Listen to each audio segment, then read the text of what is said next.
আল্লাহ পাক অর্থাৎ সৃষ্টিকর্তা তিনি নবী মুহাম্মদ সাল্লাল্লাহু আলাইহি ওয়াসাল্লাম বলতেছেন যে আমি কি তোমাকে জানাবো যে কার নিকট শয়তান অবতীর্ণ হয়। এখানে ইন্টারোগেটিভ চিহ্ন অর্থাৎ প্রশ্নবোধক চিহ্ন আছে। আমি কি তোমাকে জানিয়ে দেব যে শয়তান কার কাছে অবতীর্ণ হয়। এটা আছে সূরা নামল আয়াত নম্বর 221। সূরা নামল আয়াত নম্বর 221। এখানে বলা হয়েছে যে আমি কি তোমাকে জানাবো কার নিকট শয়তান অবতীর্ণ হয়। তো ঠিক তার পরের আয়াতে আছে অর্থাৎ সূরা নামলের 222 নম্বর আয়াতে বলা হয়েছে যে সে অর্থাৎ শয়তান অবতীর্ণ হয় প্রত্যেক মিথ্যাবাদী এবং পাপীদের উপর। শয়তান কোথায় থাকে? শয়তান থাকে মানুষের শিরায় শিরায়, রক্তে রক্তে। আল্লাহ থাকেন কোথায়? মানুষের কলবের ভিতরে। কি বুঝলেন? সবই তো নিজের ভিতরে। আমরা যখন মাদ্রাসায় পড়তাম তখন আমাদের বড় ভাই বা ছোট ভাই যারা আছে তারা গজল গাইতো। ভয় করিব কারে আমি, ভয় করিব কারে আমি, ভয় করিব কারে, যারে আমি ভয় করিব সে আমার অন্তরে। মাদ্রাসা ছাত্র তো আল্লাহরে ভয় করে এবং তারা খুব কিছুটা হলেও সৎ, কোনো সন্দেহ নাই, অনেকটা সৎ আর কি। আর অন্যায় করার সুযোগও পায় না, কারণ তারা এক জায়গায় আবদ্ধ, জেলখানার মধ্যে আবদ্ধ থাকে। অন্যায় করার মতো সুযোগ তাদের নাই। অমুকের তাল চুরি, অমুকের বেল চুরি, অমুকের বেগুন চুরি, অমুকের মূলো চুরি, অমুকের কাছের কৈতর চুরি, অনেকের ছাগল চুরি, অনেকের মুরগি চুরি, এরকম অনেক চুরি হয়। তারপর অনেকের কলা চুরি, কাঁঠাল চুরি, অনেক চুরি হয়, জাম্বুরা চুরি, হ্যাঁ, এগুলো মাছ চুরি, এগুলো কিন্তু অনেকে করে, মানে ইয়াং বয়সে।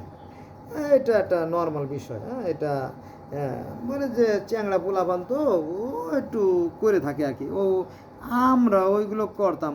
গ্রামের মাতব্বর আছে না মূর্খ, ওই যে ইয়াং বয়সে চ্যাংড়া বয়সে আমরা ওইগুলো করতাম। আচ্ছা ঠিক আছে, যখন পোলাপান করে ফেলাইছে ওরে 50 টাকা জরিমানা করে দাও, বুঝলেন না? কথাটা বললাম কেন? কথাটা বললাম যে মাদ্রাসায় কিন্তু এই সুযোগগুলো থাকে না। ওই মাদ্রাসায় এক জায়গায় খাওয়া দাওয়া, এক জায়গায় উঠা বসা চলাফেরা, তো আর কোথাও গেলে লজিংয়ে খাইতে গেলে 4 জন একসাথে যায়। হ্যাঁ, তো ওরা অন্যায় খুব একটা করে না আর কি, বড় হয়ে করে। যখন সে বড় মৌলানা হয়ে যায় তখন ধোঁকাবাজি শেখে। অনেক আলেমরাই ধোঁকাবাজি শেখে, কিন্তু ছোটোবেলা ছোট হয়ে থাকে। তো ওই সময় একটা গজলের কথা মনে পড়ে গেল যে ভয় করিব কারে আমি, ভয় করিব কারে, যারে আমি ভয় করিব সে আমার অন্তরে। একথা কিন্তু কোরআনের কথা। কোরআনে বলা হয়েছে আল্লাহ থাকেন মানুষের কল্পের ভিতরে, আল্লাহ থাকেন মানুষের শাহরগের চিত্রের নিকটে। বোঝা গেছে বিষয়টা? তাহলে আল্লাহ যদি ভিতরে থাকে তাহলে আর ভয় কিসের? তবে সবার ঘরে আল্লাহ থাকে না, শয়তানও বাস করে। মনে করেন যে পাশাপাশি দুটো ঘর, একটা ঘরে বাতি জ্বলতেছে, একটা ঘরে বাতি জ্বলতেছে না। এখন আপনি মেহমান, আপনি ওই নতুন ঘরের দরজা কোন দিক থেকে ঢুকতে হয়, ঘরে কেউ আছে কিনা আপনি কিছুই জানেন না। ওই ঘরে বাইরে তালা মারা লোক আছে জানেন না। আপনি ওই অন্ধকার ঘরে যে ঠক ঠক করতেছেন, কেউ বেড়ায় নখ দিয়ে টাচ দিচ্ছেন, কেউ খোলে না, কারণ লোক তো নাই।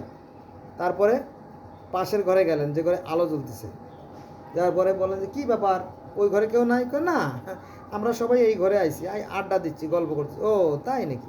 এরকম ঘটে কিন্তু গ্রামে। তো বন্ধুরা, এই আর কি বিষয়। এখন আপনি যদি ভালো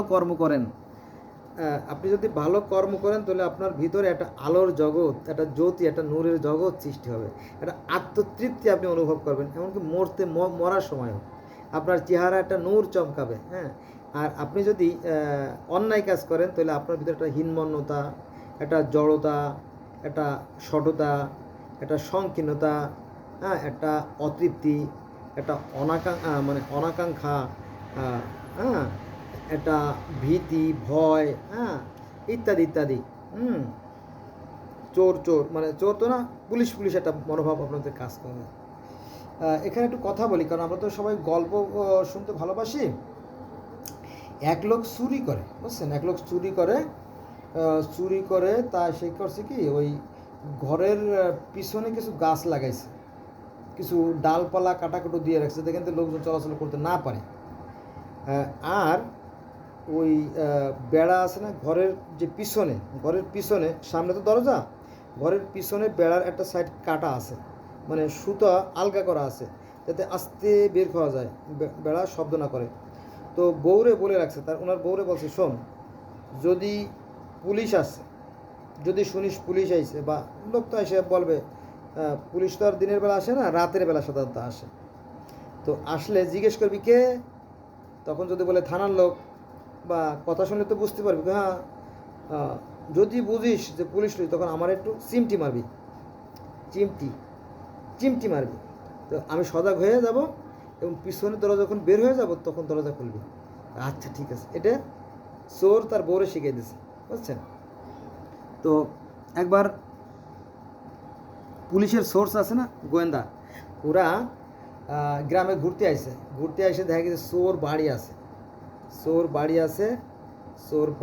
আছে, সে রাস্তার মোড়ে বসে বসে চা খাইছে এই সন্ধ্যার সময়।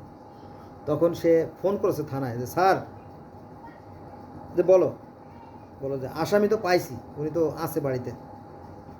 তো আসামি তো সন্ধ্যার পরে একটু সোয়ালে ঘুমায় পড়ছে ঘরে এসে।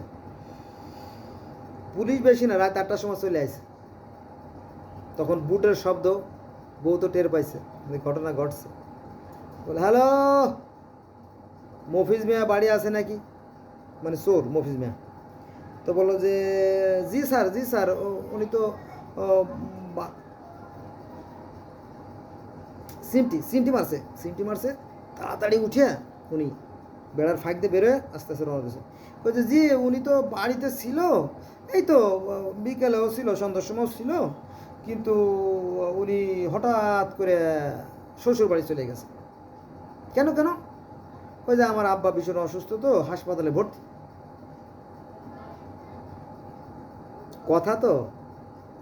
কথা অনেকভাবে বলা যায় বন্ধুরা, কিন্তু সত্য কথা একরকম। তো বলো যে না আমরা বিশ্বাস করি না, দরজা খোলো। পরে ওই যে খুলি, তো খুলতে 5 মিনিট, উনি তো 2 মিনিটে পাকার পার, মানে 2 মিনিটে বেড়ার ভাগ দিয়ে বেরোয়েছে, আর বাকি 3 মিনিটে বাড়ি পারে পাট ক্ষেতের মধ্যে দিয়ে কি রে, আর পুলিশের বাপেও তার ধরতে পারবে না। তো দরজা খুলছে, কী ব্যাপার এত দেরি করে কে? স্যার বোঝেন না, মহিলা মানুষ, কাপড় চোপড় রাত্রিবেলা আলগা নাই, মানে আলগা তো না, আলগা ছিল আর কি। হ্যাঁ আচ্ছা ঠিক আছে।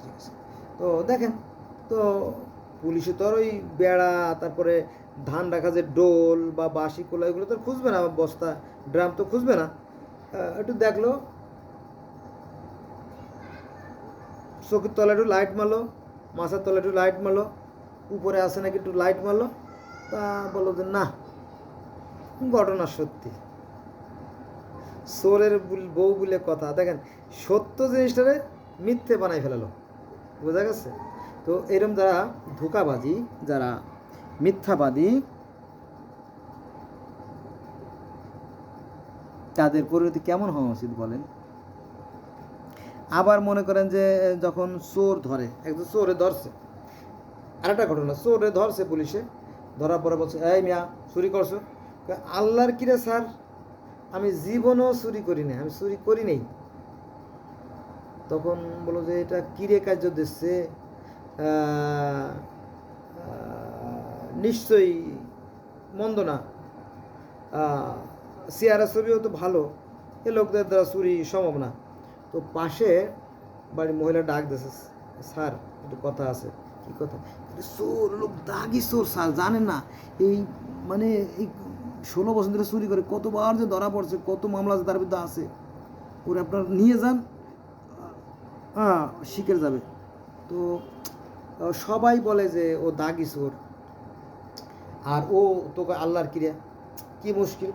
তারপরে পুলিশ চিন্তা করলো যে না, যখন আইসি এত কষ্ট করে থানা থেকে গাড়ি ভাড়া দিয়ে নিয়ে গেছে, নিয়ে যাওয়ার পরের দিন সকালবেলা রেন্টি গাছের সাথে, মানে কড়াই গাছের সাথে বাঁধছে, ঠ্যাং উগুর দিয়ে ধুলাই আর্মি, এই যে আর্মি, গত 5/8/2024 তো আমাদের দেশে আর্মি নামলো প্রধানমন্ত্রী পলায় যাওয়ার পরে।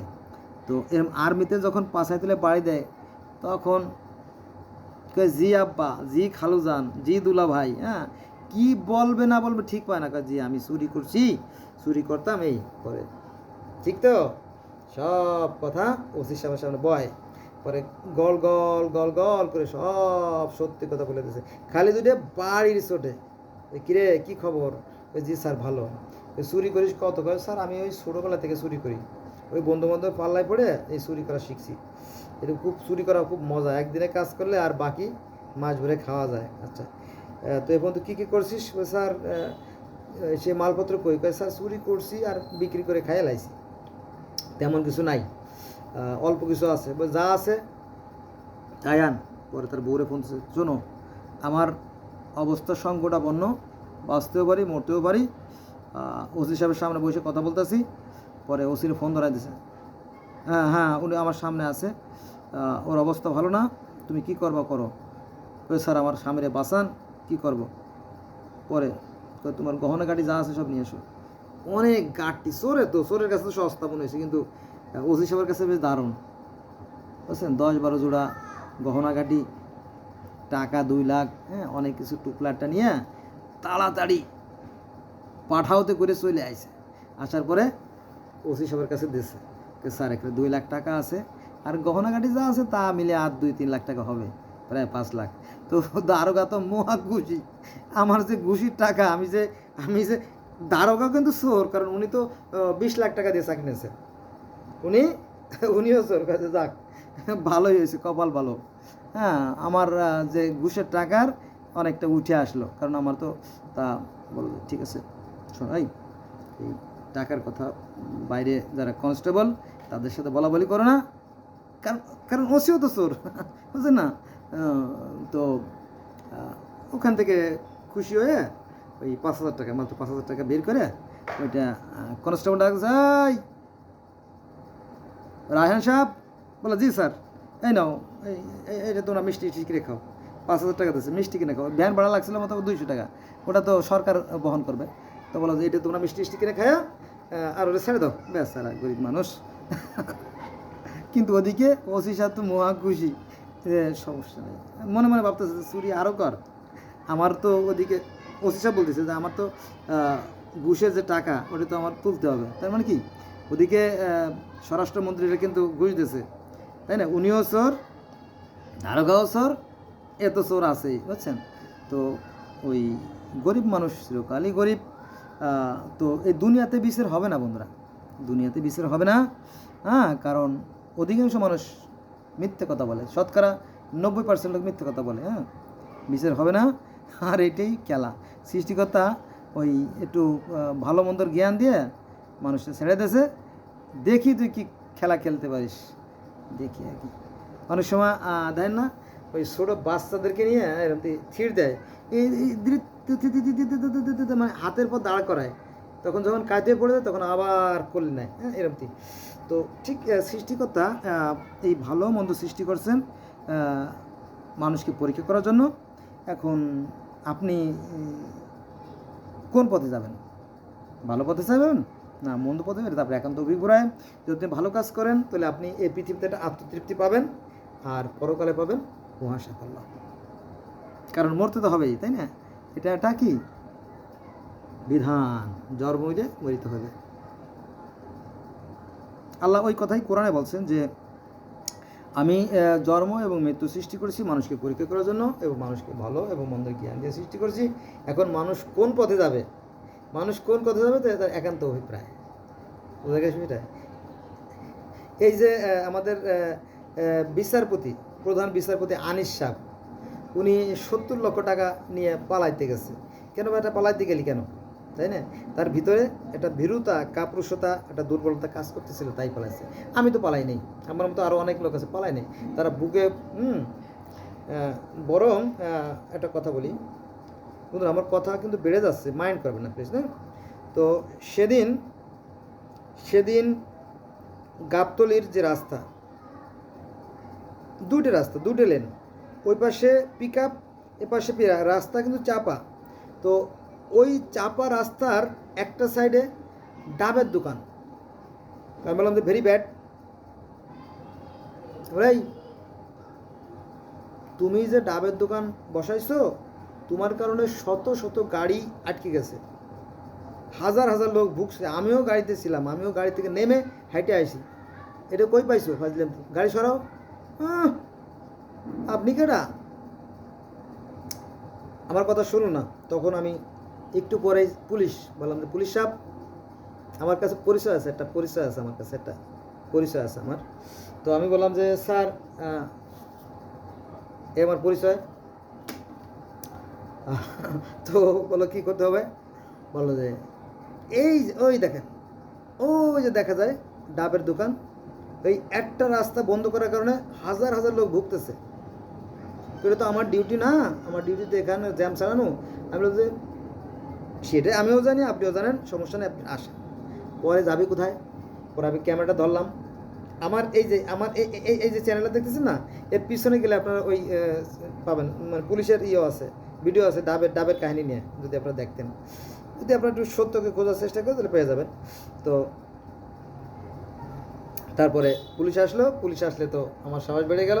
ক্যামেরা আমার এখানকার এক নেতা বসাইছে, আর রাখ তোর নেতা বেটা, হ্যাঁ। পরে দেখলো যে বহুত ঝামেলা।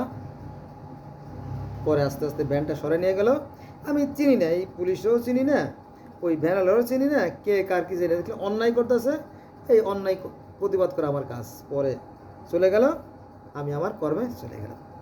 এই চ্যানেলে যে আমি যে ভিডিও করতেছি এর পিছনে যদি যান আপনারা, তো দেখাতে পারবেন যে এই পুলিশের কাহিনী এবং ডাবের দোকানের কাহিনী নিয়ে ইয়ে আছে, পোস্ট দেওয়া আছে। এই হলো বিষয়। এখন আমরা ভালো মন্দ সবাই বুঝি, তারপরও যারা বুঝো না বোঝার ভান করি তারা কিন্তু ধরা খেয়ে যাবে, তাই না? সেই কথাই আল্লাহ বলছে যে কিছু মানুষ আছে যারা দেখেও দেখে না, বুঝেও বোঝে না, আর শুনেও শোনে না, তারা চতুষ্প জন্তুর চেয়ে নিকৃষ্ট। কি লজ্জার কথা, তাই না? Death is preferable two dishonour, অপমানের চেয়ে মরে যাওয়া ভালো, তাই না? সি, তাই না? আসুন আমরা মানুষ হওয়ার চেষ্টা করি, মানুষ, প্রকৃত মানুষ।